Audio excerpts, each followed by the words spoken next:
C as I told you की 23 pairs आपण जेव्हा डिप्लॉइड सेल म्हणतो when we are talking about the diploid cell it is nothing but the 23 pairs of any cell. आता इथे मी mail आणि female तुम्हाला लिहून दाखवलेले आहे. If it is the male cells तर कॉम्बिनेशन काय आहे when we are saying 23 pairs म्हणजे it is actually the 46 chromosome.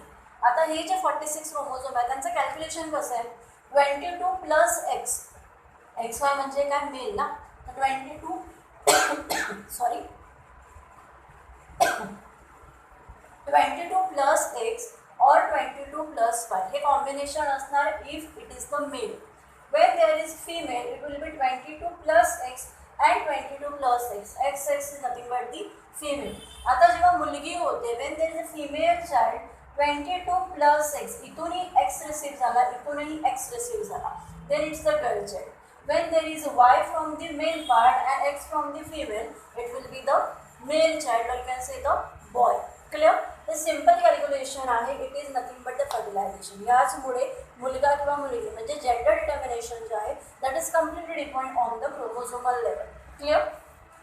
त्यासुद्धा पुढे डॉमिनंट आणि रिसेसिव्ह हा पार्ट असतो. That is for the further studies. Okay? Now the important thing. आतापर्यंत आपण फर्टिलायझेशन बघितलेलं आहे. Now the part is of the development and birth. So development and birth म्हणजे तुम्हाला माहिती आहे की फर्टिलायझेशन काय आहे. Fertilisation is nothing but the combination or you can say the fusion between the male and female parents and they share their gametes. The sharing of gametes will give rise to the new embryo. म्हणजे जेव्हा mail and female gametes एकत्र येतात they will start making the new cell or you can say the new embryo that is nothing but the part of zygote. ठीक आहे तुम्हाला zygote कळलंय. zygote जो आहे that is basically the diploid cell. ही जी आहे ती diploid cell आपण मगाशीच बघितलं. आता ही जी diploid cell आहे after fertilization in the oviduct undergoes repeated mitotic division and embryo is formed. तुम्हाला मी आत्ताच सांगितलं की embryo फॉर्म होतं म्हणजेच काय होतं. सी तुमच्या बुकमध्ये on the page number 30 they have given you the one cycle. See, this is the cycle. इथे तुम्हाला दिसते इथे तुम्हाला एज दिलेला आहे 4th week 8th week. This is nothing but ती हा जो पिरियड आहे तो पिरियड दिलेला आहे तुम्हाला ऑफ 9 months की 9 महिन्यांमध्ये जेव्हा पण त्या बाळाची किंवा जे काही एम्ब्रिओ असेल त्याची जी ग्रोथ होते ती कशा पद्धतीने होते. So they have given you the cycle की एकदा फर्टिलायझेशन झाल्यानंतर after fertilisation in the oviduct fertilisation झाल्यानंतर there will be the mitotic division. First काय होणार मायटॉसिस म्हणजेच काय तर सेल डिव्हिजन. ओके एकदा फर्टिलायझेशन झाल्यानंतर first step will be the mitosis. As embryo is form there will be the implantation. Implantation in uterus. मगाशी आपण बघितलं मी तुम्हाला सांगितलं की युटरसमध्ये तुमचे 9 महिने that baby will be live और that baby will survive inside of that uterus. Then as I told you implantation झाल्यानंतर the organ is called placenta. Placenta formation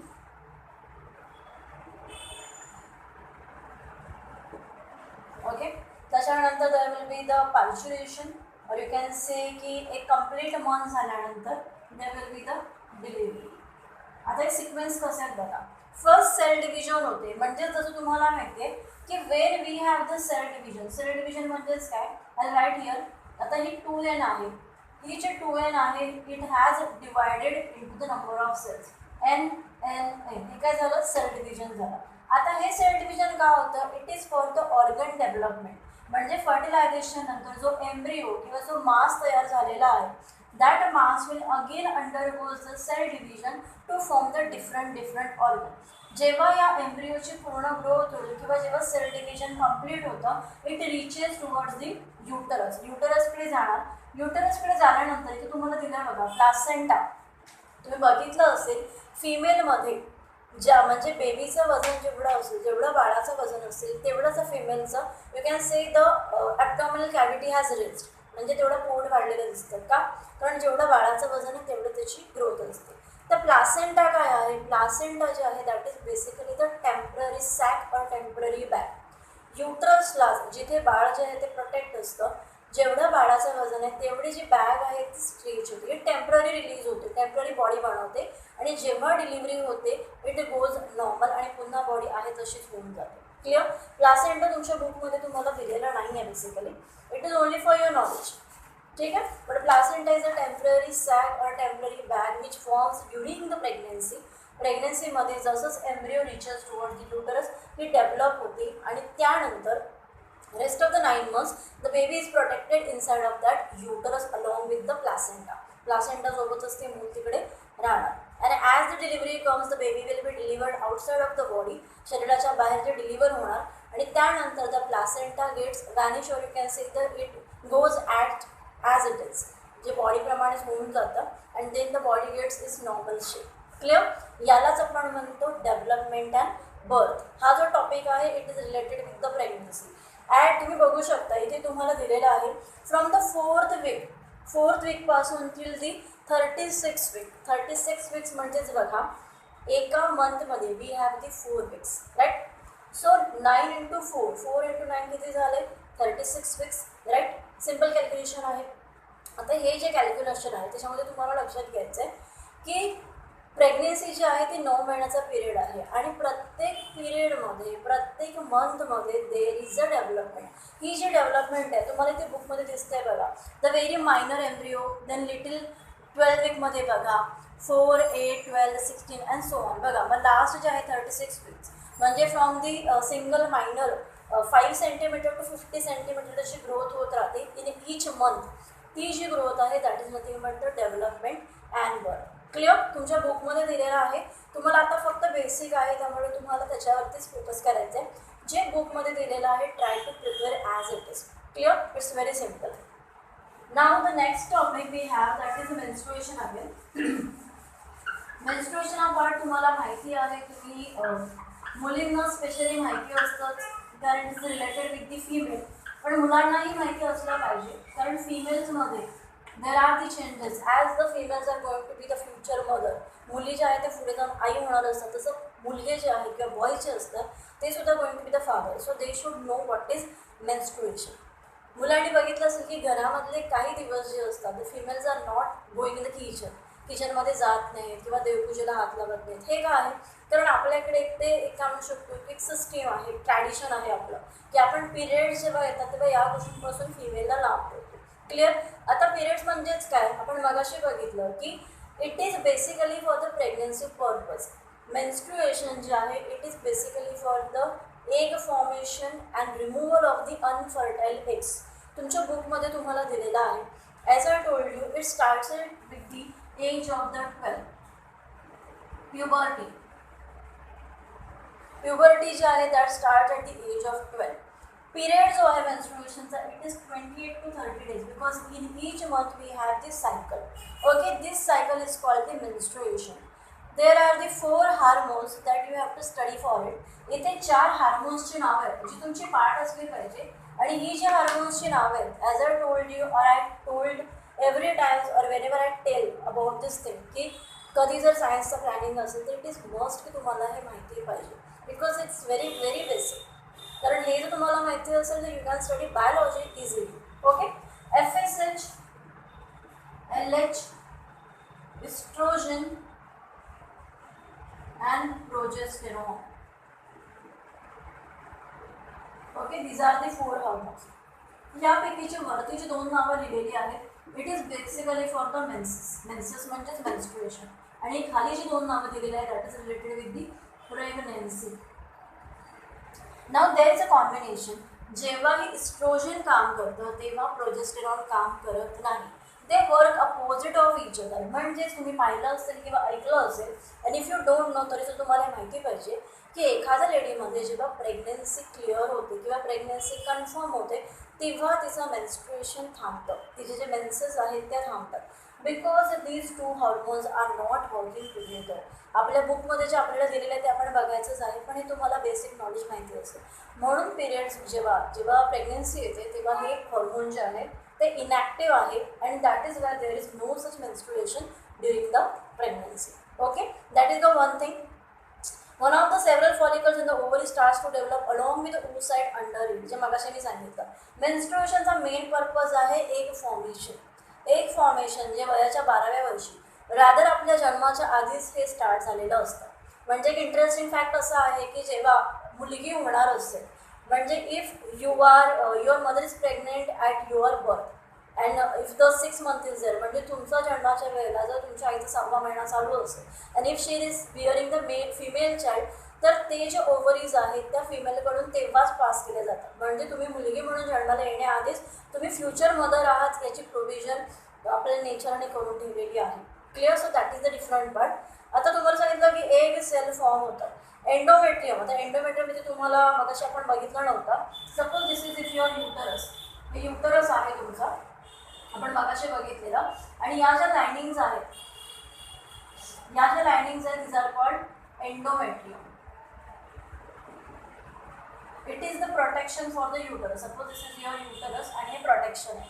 आता हे जे प्रोटेक्शन आहे, जेव्हा मेन्सेस येतात तेव्हा या ज्या लायनिंग्स आहेत दिस एंडोमेट्रियम ऑल्सो रिलीजेस, यासुद्धा आपल्या बॉडीमधून कमी कमी किंवा म्हणू शकतो इट लूजेस इट्स लेअर्स, याचे लेअर लूज होतात. पण Wien there is a pregnancy, म्हणजे जेव्हा प्रेग्नन्सी येते, Wien there is a embryo, तर या युटरसमध्ये ते जे बाळ असेल किंवा what ever will be the baby that will be protected inside of that uterus or endometrium for the rest of the 9 months. म्हणजे एंडोमेट्रियमचे दोन्ही यूज आहे. पिरियड्समध्ये हे रिमूव्ह होतं आणि एकदा पिरियड्स प्रेग्नन्सी कन्फर्म झाली तेव्हा हे इंटॅक्ट राहतात आणि त्याच्यामध्ये 9 महिने the baby will survive. Clear? हा एक पार्ट आहे एंडोमेट्रियमचा. Endometrium is the uterus to develop during the first cycle or follicle completes its development under the effect of estrogen. आता तुमच्या बुकमध्ये, आता मी तुम्हाला हे सगळं ओरली सांगते, पण तुमच्या बुकमध्ये तुम्हाला एक टेबल दिलेला आहे, एक सायकल दिलेला आहे, that is called menstrual cycle. You can see this cycle. आता या सायकलमध्ये यू कॅन चेक, इथे दिलेले तुम्हाला वरती pituitary glands. Pituitary glands are the nothing but they are basically the mother gland of all hormones. इथे दिसतंय तुम्हाला, you can see the egg cells here, different egg cell. त्यानंतर इथे दिलं बघा changes in the ovary during menstruation. इथे तुम्ही बघू शकता फुल्ली ग्रोन फॉलिकल, एक सेल तयार होते. अनमॅच्युअर और इमॅच्युअर एग सेल जे आहे they are called the follicle. When it matures it called Graafian follicle. हे तुमच्या बुकमध्ये दिलेलं आहे, you have to read it. Progesterone and oestrogen दिसतंय तुम्हाला इथे, प्रोजेस्टेरॉन अँड इस्ट्रोजन. आणि खाली बघा तुम्हाला ग्राफ दिलेला आहे. ग्राफमध्ये यू कॅन सी की जेव्हा प्रोजेस्टेरॉन अप असेल, म्हणजे मी तुम्हाला एक्सप्लेन करते इथे.